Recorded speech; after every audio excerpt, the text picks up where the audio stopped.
les calques. Pour bien comprendre le fonctionnement de Photoshop, il faut bien comprendre le principe des calques, qui est vraiment à la base même là, de Photoshop. Donc, le panneau calque comme tel, vous allez retrouver généralement à droite, peu importe le type de configuration là, de votre espace de travail que vous aurez choisi. Donc, autrement, vous allez dans Fenêtre et Calque pour faire apparaître le panneau calque. Donc, les calques, c'est quoi? C'est donc une superposition d'interventions qui seront présentées ici, donc isolément. Donc, chaque intervention va avoir son propre calque et il sera possible, dépendamment de vos choix, de déplacer l'ordre, mais de façon générale, dans le fond, les calques vont toujours se placer par ordre de réalisation, donc du plus ancien au plus récent. Bien sûr, le plus récent étant le calque du dessus, le plus ancien étant le calque d'arrière-plan. C'est ce qui explique pourquoi mon image source que j'ai ouvert en premier, donc, se retrouve dans le calque d'arrière-plan. Comme je vous avais expliqué les dernières fois, il est toujours préférable de faire une copie du calque d'arrière-plan pour s'assurer que ce dernier n'est jamais altéré. Donc, l'image n'est jamais altérée comme telle.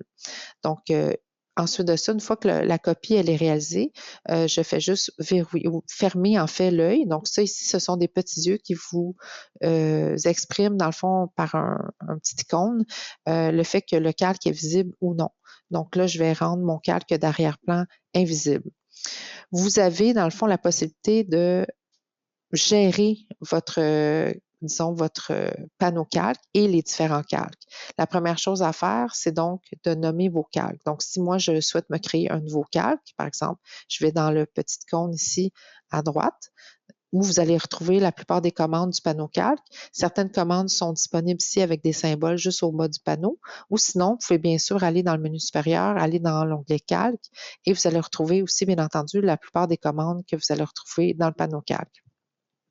Donc, si vous souhaitez changer la grandeur de la vignette qui est juste ici, donc il est possible d'aller dans le petit cône où vous allez avoir un menu déroulant.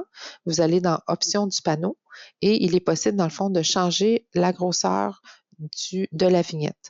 Donc ça peut être intéressant des fois quand vous avez peut-être peu de calque, mais autrement, personnellement, je préfère la zone médiane pour avoir une bonne visibilité, mais tout en sachant que je risque de cumuler beaucoup de calque. Ce faisant, l'espace risque de manquer. Donc, vous remarquerez aussi, vous avez une option aussi du contenu de la vignette. Donc, soit que vous respectez les limites du calque ou les limites du document en entier. Donc, pour bien vous expliquer c'est quoi la différence entre les deux.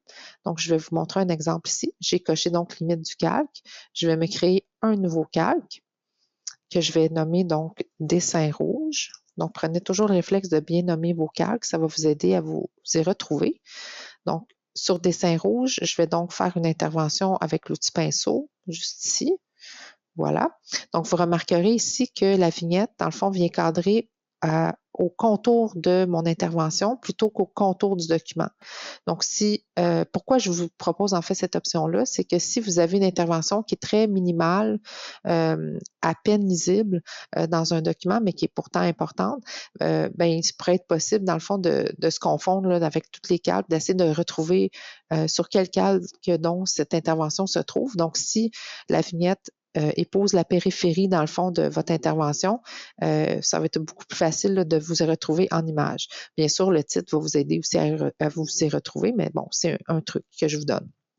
Autre chose, vous remarquerez qu'à chaque fois que vous cliquez sur un calque, la couleur, en fait, change la couleur du calque. Donc, on voit que là, c'est un gris un petit peu plus clair qui apparaît.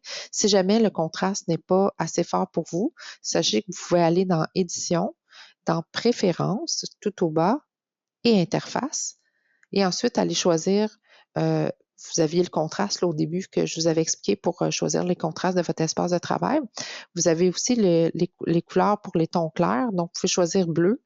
Ça peut être une façon, dans le fond, de vous indiquer, dans le fond, où se trouve le calque en question. Donc, ça veut dire quoi? Ça veut dire que, par exemple, je suis sur mon calque d'arrière-plan, puis là, je touche à mon image. Donc, je vais toucher à mon intervention qui est juste ici.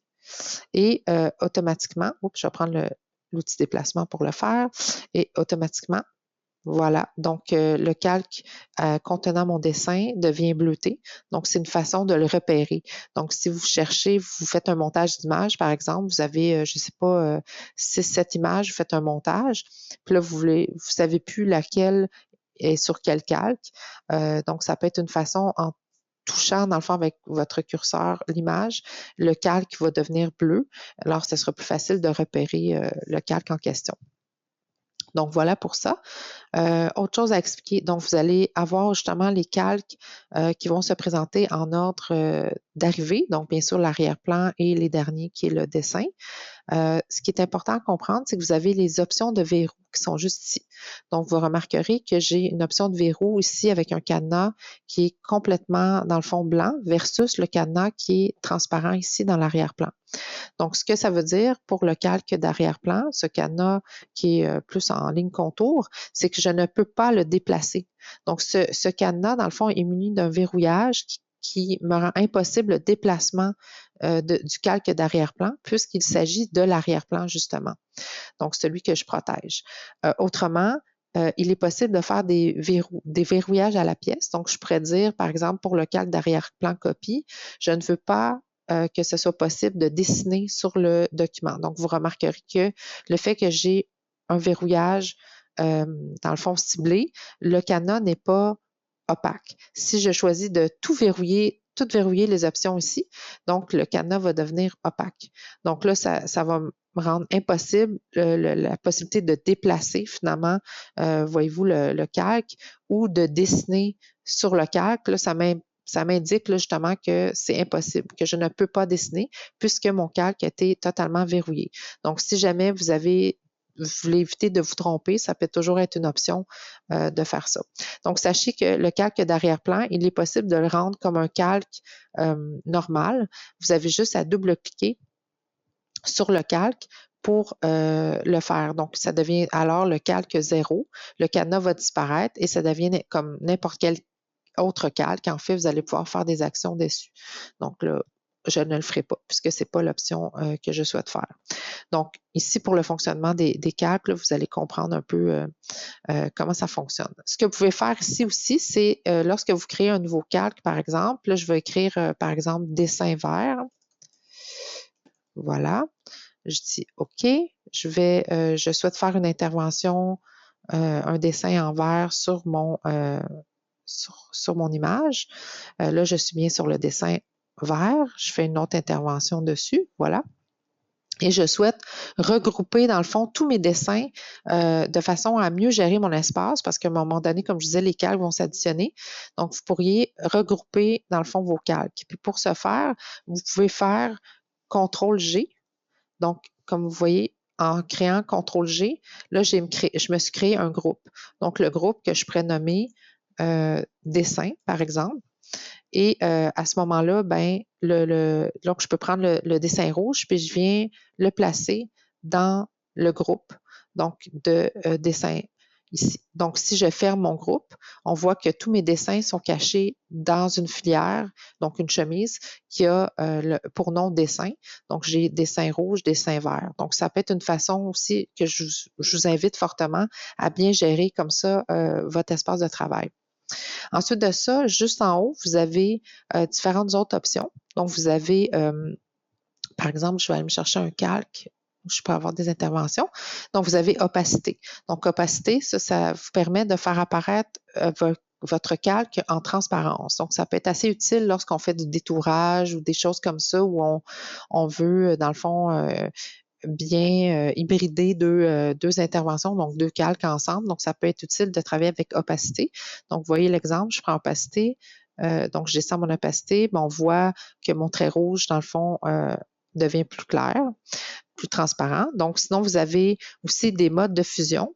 Donc, les modes de fusion, c'est une façon, dans le fond, de intégrer votre intervention que vous avez fait, qui peut être une image, qui peut être un dessin, une correction, peu importe. Donc, vous voulez vous assurer d'une bonne intégration. Donc, vous pouvez toujours aller travailler sur le mode de fusion ici pour, dans le fond, intervenir encore une fois sur votre image.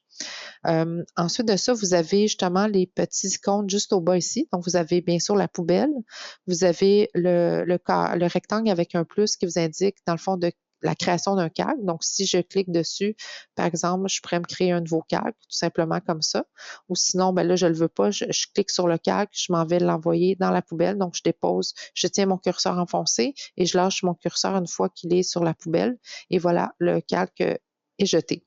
Donc, vous avez la possibilité ici de créer, comme on voit, un nouveau groupe. Donc, moi, je l'ai fait avec CTRL-G.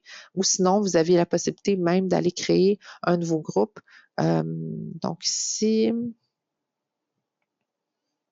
est-ce que l'option apparaît? Donc, ah oui, nouveau groupe, voilà. Donc, juste un nouveau groupe. Donc, ça peut être une autre option qui est intéressante. Donc, si vous ne voulez plus le groupe, vous le prenez, vous le jetez tout simplement. Autre chose que je vais vous dire, donc dans le menu supérieur ici, vous avez la possibilité aussi de fusionner, donc de fusionner des calques visibles. Donc, si par exemple, vous faites plusieurs actions, puis là, vous êtes convaincu que ces interventions-là, pardon, ne bougeront plus, vous pourriez fusionner les calques, puis à ce moment-là, ben, vous n'avez pas un groupe à gérer, là, tout ça devient comme un seul et unique calque. Donc, ça prend beaucoup moins de place aussi dans votre espace, mais par contre, vous ne pouvez plus retourner dans le temps. Ou si vous le faites, vous utilisez le panneau historique, vous revenez dans le temps, mais évidemment, les actions qui seront faites entre la période que vous choisissez antérieure et celle d'où vous partez, bien, elles seront effacées. Donc là, c'est des petites choses à retenir. Autrement, aussi dans les icônes, juste au bas, vous avez l'icône, dans le fond, le cercle que je vous ai parlé dans la partie j'en ai pas parlé, en fait, c'est des calques de réglage. Donc, il est possible de jouer avec des calques de réglage pour, dans le fond, intervenir sur l'image, que ce soit au niveau de la luminosité ou des contrastes, que ce soit au niveau des... pardon, j'ai créé un masque, j'ai fait la mauvaise chose. Je vais revenir en arrière. OK. Donc, vous avez aussi des possibilités d'ajouter des filtres, donc des différentes interventions qui vont venir intervenir dans le fond sur les dégradés, par exemple, ou les valeurs de votre image, toujours pour assurer une bonne intégration des différents éléments de la composition. Donc, bien sûr, quand je ne souhaite plus avoir un calque ou un élément, ben, je n'hésite pas, je les jette tout simplement. Alors voilà.